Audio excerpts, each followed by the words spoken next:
Still brush tools ব্যবহার করে আমরা কীভাবে এখানে এই কালারগুলো চেঞ্জ করতে পারি। দেখেন প্রথম ব্যাকগ্রাউন্ড লেয়ারটা আনলক করার পর ডুপ্লিকেট করে নিলাম, ডুপ্লিকেট লেয়ার আমরা কাজ করবো। তো স্টিল ব্রাশ টুলস দেখেন এডিট থেকে অ্যাডজাস্টমেন্ট, তারপর ডিস্যাচুরেট, সাদা কালো হয়ে গেছে।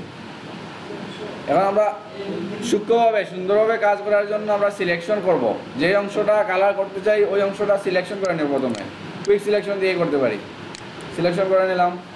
এখন আমরা স্টিল ব্রাশ টুল সিলেক্ট করলাম, এখানে নর্মাল দিই, নর্মাল 100%।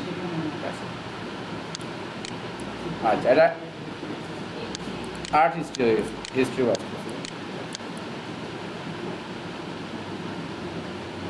সিলেকশন করলে আমরা ফ্রিলি ব্রাশ করতে পারি।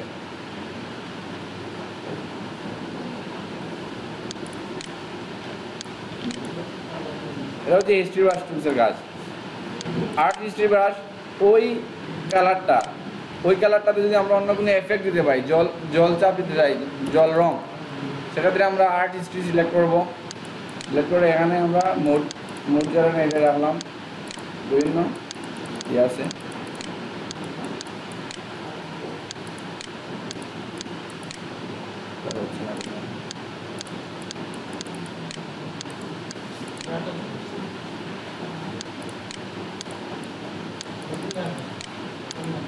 নইলে দেখতে পারবো।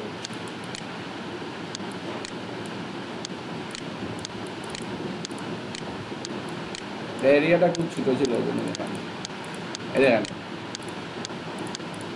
বিভিন্ন এফেক্ট দিতে পারি, মোড চেঞ্জ করে। এখানে এই রংটা কোথায় থেকে নেই বলেন তো? এই যে রং, এই রংটা কোথায় থেকে নেই, কোন রঙের কম্বিনেশনে এটা এফেক্টটা দেয়? পাশে না, ওই সিলেকশনের ভিতরে যে রং আছে, আমরা যেখানে ক্লিক করি, ওই ক্লিক করার এখানে যে রংটা পায় ওই রংটাই, হ্যাঁ সাইডের ওগুলো মিলি। এটা কিন্তু ব্যাকগ্রাউন্ড ফরগ্রাউন্ডের কোনো কালার না, এই কালার প্লেটের ব্যাকগ্রাউন্ড ফরগ্রাউন্ডের কোনো কালার কিন্তু অ্যাপ্লাই হয় না। ওই পিকচারে যে ফটো কালার আছে ওই কালার অনুযায়ী অ্যাপ্লাই হয়, বুঝতে পারছেন? এই দুটি টুলসের কাজ এগুলোই, আপনারা করেন তো।